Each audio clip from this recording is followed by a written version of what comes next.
Hey, do you want to win an MLW Moxie jersey? Someone watching this is going to, so please stick around and you'll figure out how to do it in just a little bit. This is a special Fade the Mahoney episode. We're doing a home run derby betting preview, and we're also going to touch on some of the win totals and championship odds. We're going to circle back to where we had it at the beginning of the year and compare it to where we're at now. In addition to that, I'm Mike. This over here is Trevor. Say hi, Trevor.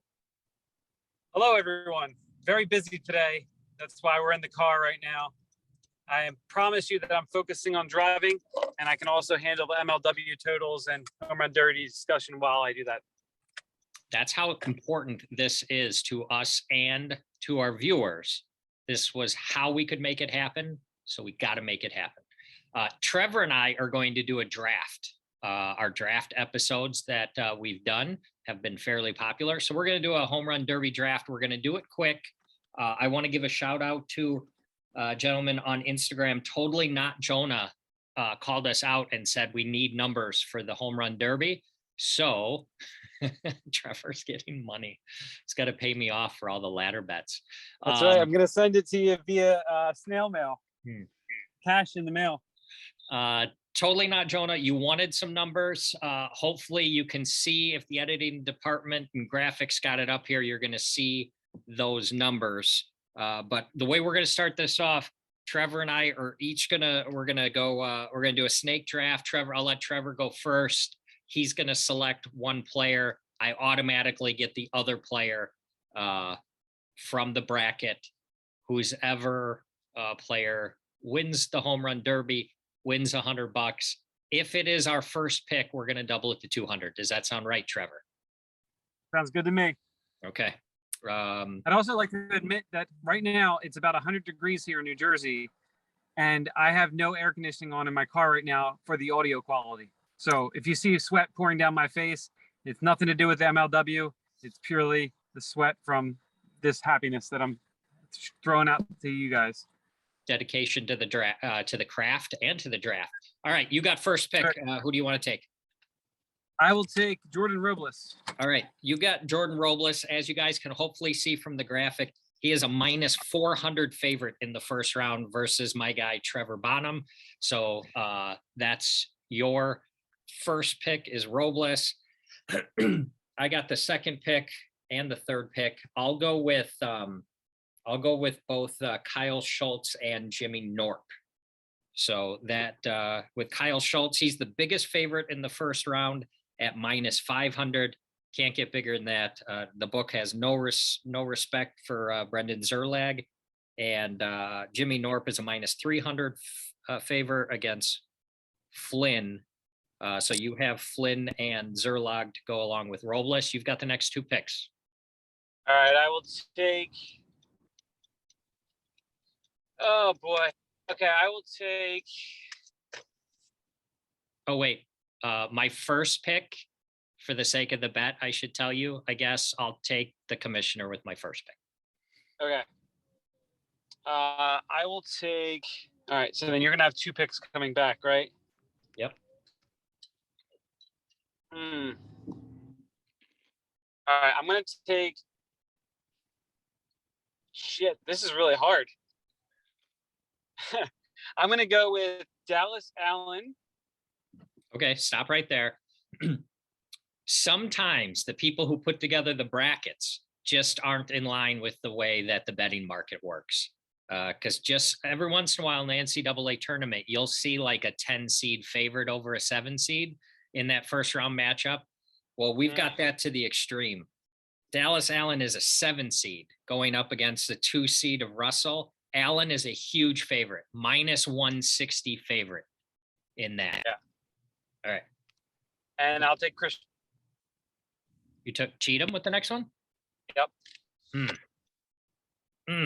That makes me very happy. All right. So you've got Cheatham at minus 120. So that gives me both Jackson Pearson and Russell for my next two. I have 2 picks left and you get left with the last one, right? Yep. Okay. The Dirty Dan Schultz Ryan Cratch matchup is lined as a pick'em. There's no favorite on that one. I'm going to take my guy Ryan because I take him in every possible draft. That gives Trevor Dirty Dan on his squad, and then I'm also going to take Drew Davis to round it out, leaving you with Tommy Coughlin. I think I said that right.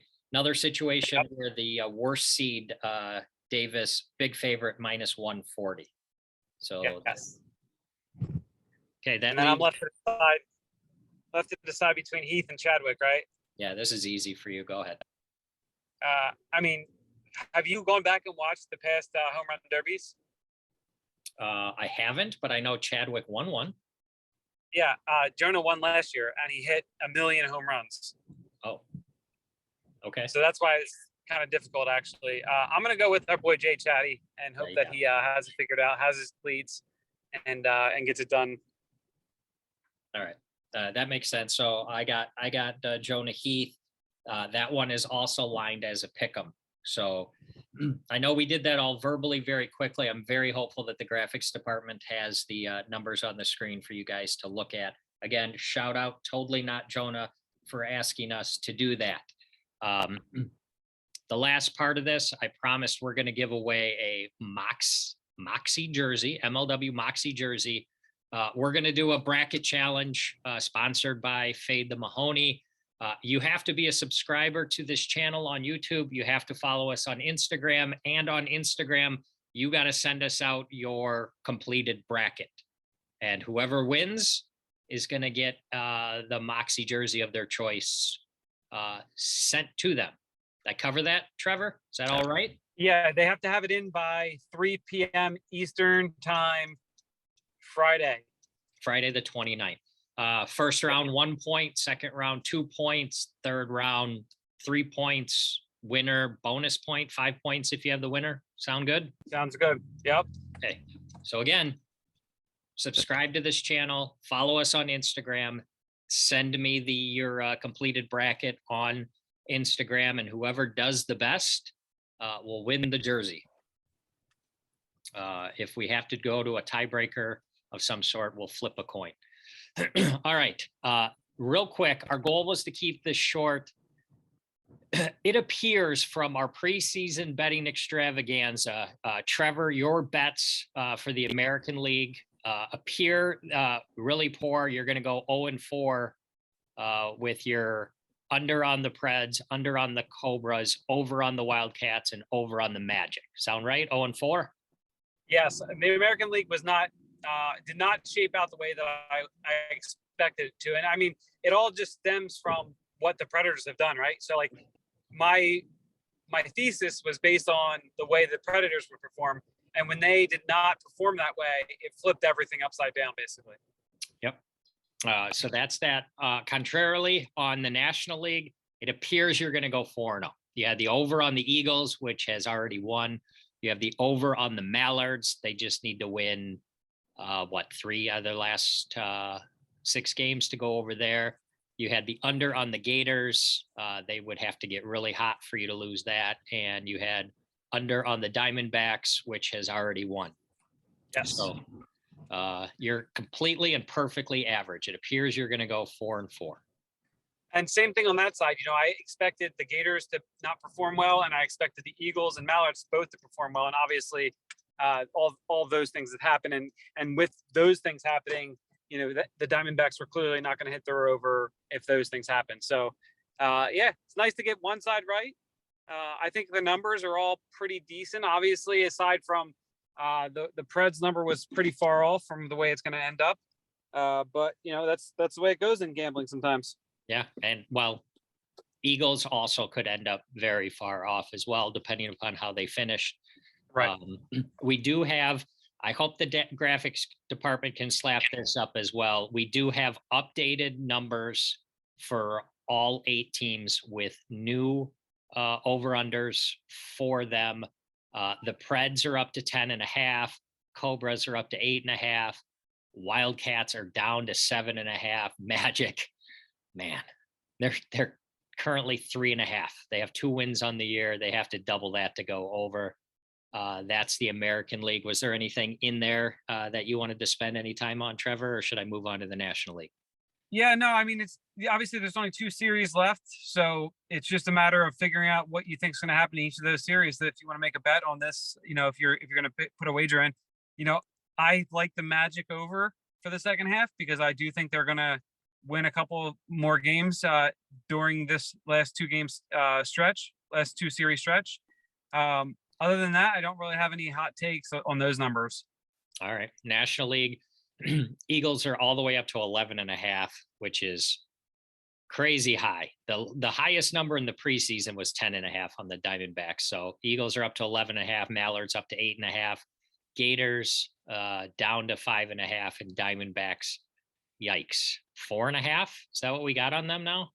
4.5 because they got to go. Yeah, I mean, if you think the Diamondbacks are going to win one of their 2 remaining series, then you take the over on that. Obviously, if you think they're going to win both the series, then you take the over on that. I don't remember exactly who they play. I know they play the Cobras, which I think they'll be not be a favorite in, just based on the way that things are going. And then who is their other series against Diamondbacks? Is that the Gators? Does that sound right? I don't know. I'd have to have my sheet available. I can't think straight right now. It's been a long week. Yeah. But I do think they are not favorites, likely to be not favorites in their last 2 series. I mean, just based on the health of Jimmy and the way the season's gone so far. So you'd have to, if you think that they're going to win one of those series, then you take the over on the Diamondbacks for the rest of the season. Eagles and Cobras. That's right. Yeah. So they're clearly not going to be favorites in either of those series. I mean, there's a chance that the Cobras really don't have much to play for in the last series, I guess. So in that case, the Diamondbacks over might be looking nice. If the Magic are eliminated from playoff contention, at least as far as the Cobras are concerned, and if the Cobras can't catch the Predators based on their performance in their next series, then the Cobras really don't have much to play for. You might see a lot of playing time for Gus, and who knows what can happen in that type of series. All right. All right. That's the win totals. Just real quick with the championship odds. We've had some drastic change. The longest shot on the board preseason were the Predators. They're now second behind the Eagles. 4-1 for the Eagles, 5.5 for the Predators, 7.5 for the Mallards, 9.5 for the Cobras. And then it goes all the way down to the Magic. You've got, we're looking at 36.5 to 1 for them. So we're going to wrap up on this. Anything specific you wanted to mention about those numbers? I think just the one thing I want to mention is that this is the first time the book has ever done any championship odds for MLW. And if I could go back, I certainly, the Diamondbacks and Wildcats look like the 2 best teams, obviously going into the season, which they were. But the way the league is, and with as short of a season it is, I think it's a mistake by the books to make the lines anything like that at all. I think in the preseason, everything should be pretty close together, and no one should be a pretty big substantial favorite. Once you get into the season, you obviously get a better idea. But even still, if you're going to take a team here, I think you take teams that are in that middle range, because anything can happen in a short series in the playoffs, where they can win and get in. So, I think the odds look pretty good as far as the numbers that we're come up with here for the championship. But yeah, I don't have any strong leans, because anything can happen, especially in these next 2 series. You get a better idea of who's really hot going into the playoffs. And you take that team that's really hot going into the playoffs. All things being equal, you only had one team to bet on. Who would it be? I think I would bet on the. Oh, you were about to say Wildcats. I was about to say Wildcats. Wow. I was about to say Wildcats, and the thinking being that if they can get into the playoffs, anything can happen. You got a great 3-man roster. You got 2 great pitchers. They have underperformed so far during the season, but these are seasoned players with a great team, great chemistry, been there before, and can upset anybody. And so if they can get hot, if they can get, assuming the Magic can't sneak in and the Wildcats are the 3rd team from the playoffs, if they can knock the Cobras off, if we think the Cobras and Wildcats are the NLDS, and they can catch the Preds on a different day, I can see it happening. Okay. And as we all know, they do have the advantage of the replay system, usually on their side. So True. Close games seem to go their way. All right. Recap.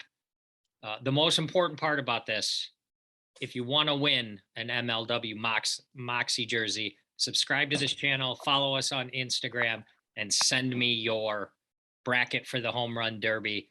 If you win, you get one. Sound right? Sounds good to me. Get Hey. those submissions in. One per person too. Don't let us catch you sending in multiple entries. Yeah, don't do that. Just be cool. Last question, Trevor, as the expert bookmaker that you are, if I wanted to take Jackson Pearson to win the whole thing, what kind of odds would you give me? I'd say, man, it sounds like I shouldn't have picked Cheatham, huh? Oh, I was very happy with that. Wow, interesting. Okay, I would say like 15 to 1. $20? Sure. Done. That's the show. Good gambling, everybody.